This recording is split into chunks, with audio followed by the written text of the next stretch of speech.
A Rússia está mais uma vez acenando com as suas armas nucleares. Na semana passada, Vladimir Putin alertou os países da OTAN a não permitir que a Ucrânia utilizasse munições ocidentais para atacar a Rússia.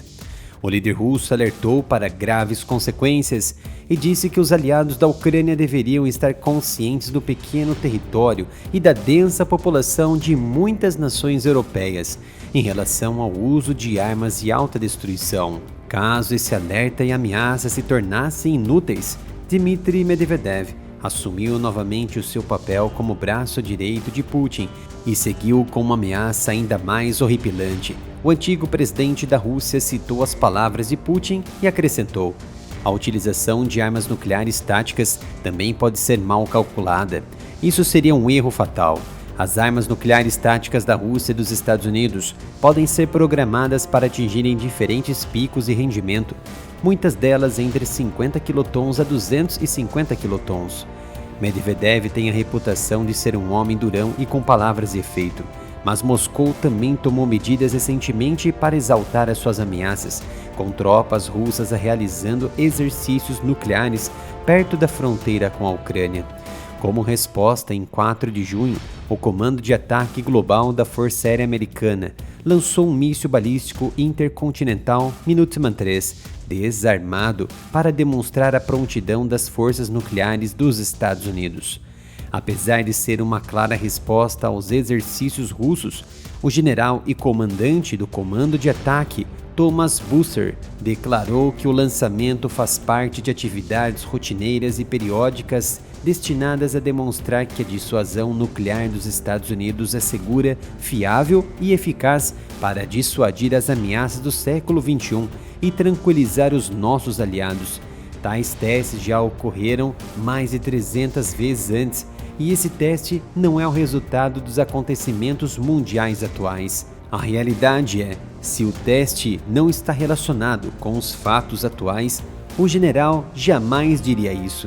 As medidas russas até então declaradas e mobilizadas, na prática, não dissuadiram de fato os países da OTAN, incluindo os Estados Unidos, de darem o último passo na escalada, aprovando o uso das suas armas dentro das fronteiras russas. Esta última medida das nações da OTAN reflete uma mistura de confiança e nervosismo.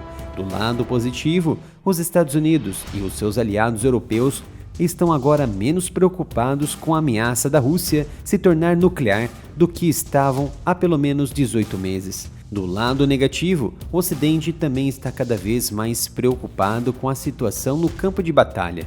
A nova vontade de permitir que a Ucrânia contra-ataque as posições de artilharia e bases de mísseis inimigas, mesmo que estejam dentro da própria Rússia, reflete a preocupação de que a Ucrânia esteja gradualmente perdendo a guerra.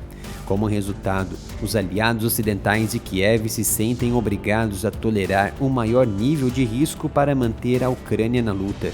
A vontade do Ocidente de assumir este nível de risco representa uma mudança dramática no pensamento desde a invasão em grande escala da Rússia em fevereiro de 2022. Naquela altura, os países da OTAN estavam nervosos em fornecer ao país quaisquer armas ofensivas, menos ainda de longo alcance. A disponibilização de cada nova capacidade significativa a Kiev, como mísseis de longo alcance, tanques, aviões de combate, tem sido acompanhada por debates prolongados, por vezes angustiantes, no Ocidente e por ameaças nucleares por parte da Rússia. Mas cada vez que os países da OTAN ultrapassam o limiar, o Kremlin não conseguiu cumprir as suas ameaças nucleares, e isso tornou mais fácil para a Aliança Ocidental dar um próximo passo. Hoje, de acordo com a declaração de New START de setembro de 2022, a Rússia possui 1.549 ogivas estratégicas em 540 sistemas de lançamento estratégico, como mísseis balísticos intercontinentais, mísseis balísticos lançados por submarinos e bombardeiros pesados. Devido à suspensão do Tratado New START pela Rússia em fevereiro de 2022, o país não cumpriu as obrigações do tratado em fornecer dados atualizados. No entanto, tanto a Rússia como os Estados Unidos se comprometeram a respeitar os limites do tratado até 2026.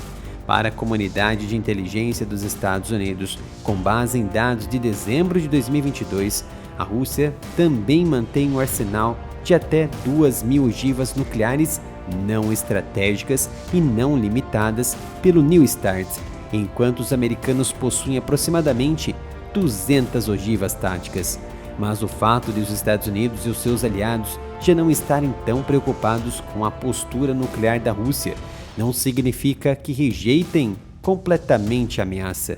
Na verdade, há alguns responsáveis ocidentais que continuam muito preocupados com o potencial de escalada envolvido na autorização da utilização de armas fornecidas pelo Ocidente para atacar o território russo. Já conhece os meus produtos exclusivos da loja oficial? São mais de 70 itens em camisetas e outros produtos de alta qualidade. Acesse umapinca.com/área militar. Deixei links aqui nos comentários. A preocupação dos analistas neste momento é que a Rússia considere esse último passo como a escalada de uma guerra por procuração por parte do Ocidente e possa dar o que considera uma resposta simétrica, envolvendo contra-ataques no território da OTAN. Talvez a Polônia, pelo corredor de Suwalk Gap, um bloqueio naval no Mar Báltico, ou interceptações aéreas agressivas. Não sabemos. Isso poderá levar a Rússia e a OTAN muito perto do conflito direto que os líderes ocidentais sempre procuraram evitar. Acredita-se que a doutrina militar russa pressupõe que Moscou não pode prevalecer numa guerra convencional com o Ocidente e, portanto, prevê a utilização precoce de armas nucleares.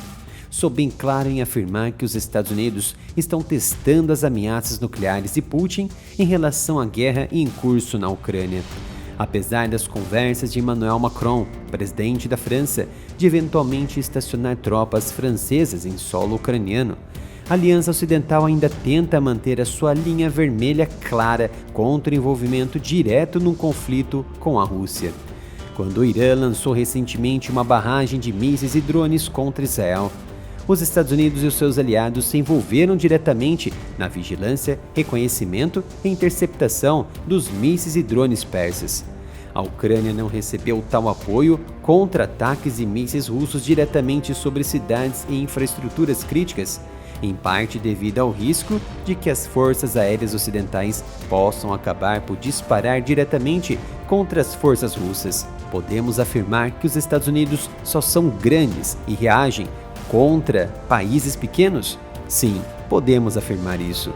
Mesmo agora, os Estados Unidos impuseram restrições significativas sobre até onde a Ucrânia pode ir no contra-ataque com as suas armas. A nova política é que a Ucrânia esteja livre para decidir quando e como atacar as forças russas que disparam contra o seu território do outro lado da fronteira.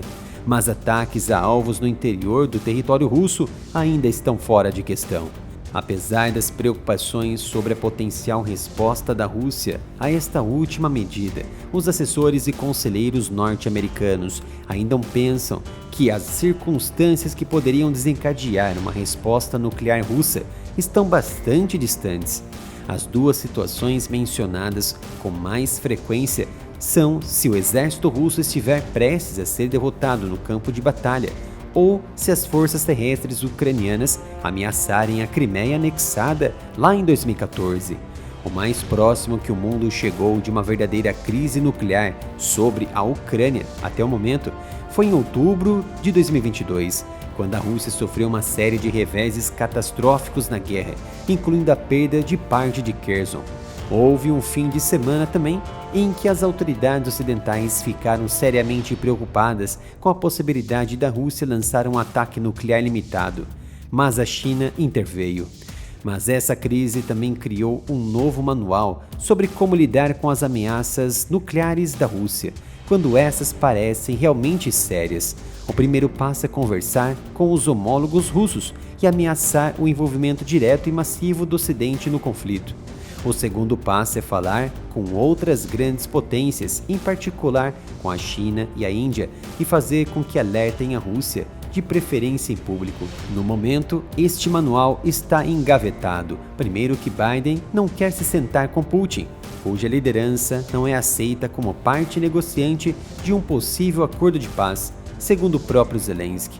Como já destaquei em análises passadas, rezo para estar enganado, mas não haverá um fim para a guerra na Ucrânia que não tenha como resultado um ataque nuclear ou a saída total das tropas russas do país. Pessoal, como já sabem, criei um novo canal, o Analytics, onde vou ampliar o meu trabalho sobre geopolítica, por isso a importância de você se inscrever e ativar as notificações. Deixei links nos comentários e na descrição deste vídeo.